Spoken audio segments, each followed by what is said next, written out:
Hi, and welcome back to Beans and Bezels. I reviewed a watch from this brand last year, the Alcadus Opus, and I remember liking it quite a bit. I thought it was well built and well finished. My only real issue with that watch was the amount of distortion on the crystal and how that impacted legibility. I had no other complaints and I was otherwise pretty impressed with the rest of it.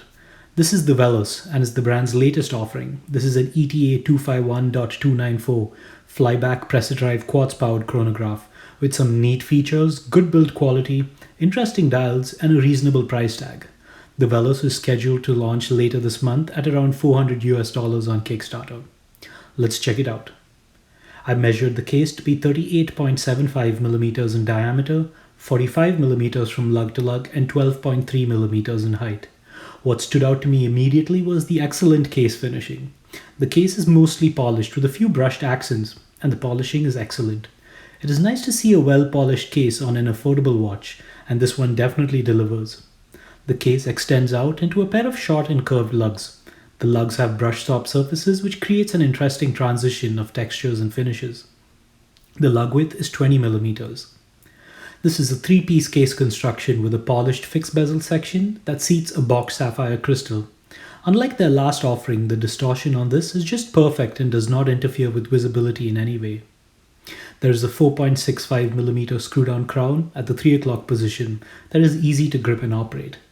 There are also two 4mm chronograph pushers on the right side of the case and one on the left to operate the split-second mechanism.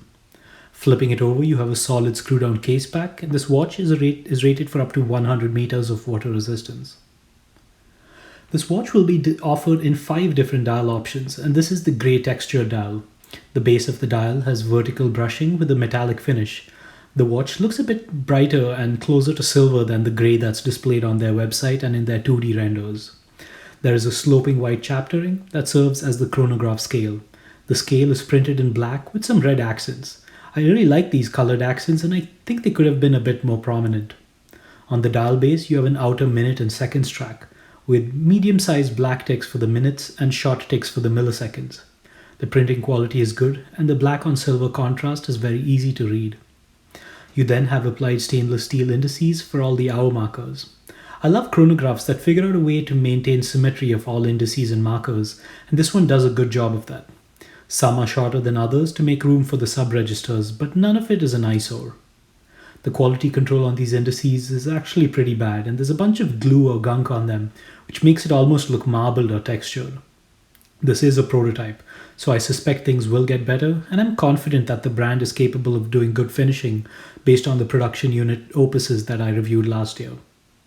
You then have 3 recessed sub-registers for the running seconds hand at the 6 o'clock position, elapsed time counters on the top. These have circular ridges, painted off-white with black text and flat black hands. Great legibility on all the registers. There are polished stainless steel hour and minute hands with lumed fill sections. The quality of finishing on the hands is good and the proportions are good too. The chronograph has 2 seconds hands, a black primary hand and a white split seconds hand under it.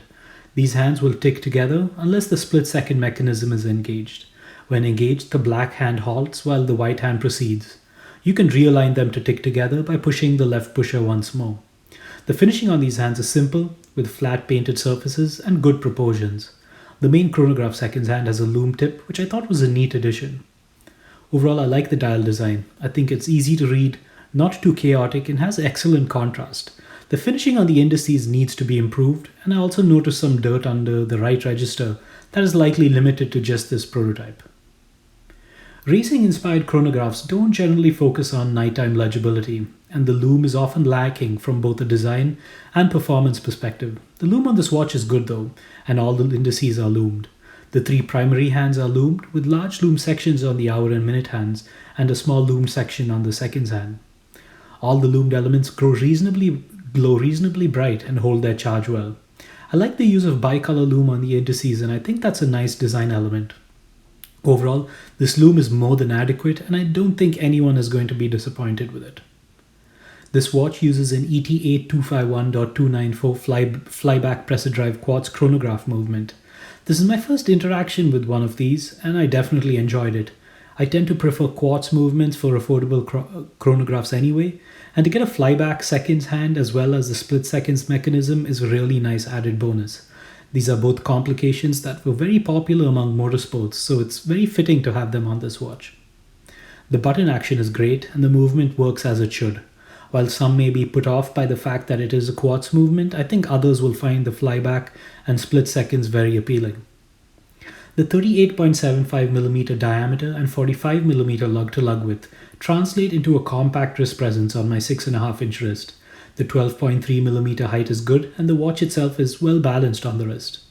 Many quartz watches end up being too light, and I've heard from many enthusiasts that weight is often associated with quality, whether that's true or not. This watch isn't too light, but it's not as heavy as an equivalent automatic chronograph either. But overall, I like how it wears, and they've done a good job supplying some high quality straps to go with their watches. You won't be swapping these out anytime soon. So to wrap this up, I like this watch. Having a chronograph with a flyback seconds hand and split seconds has been more fun than I expected. And since it is a quartz movement, you can't really mess it up so easily, which means fidgeting with it is even more fun. I think the designs are good and the case is built and finished well.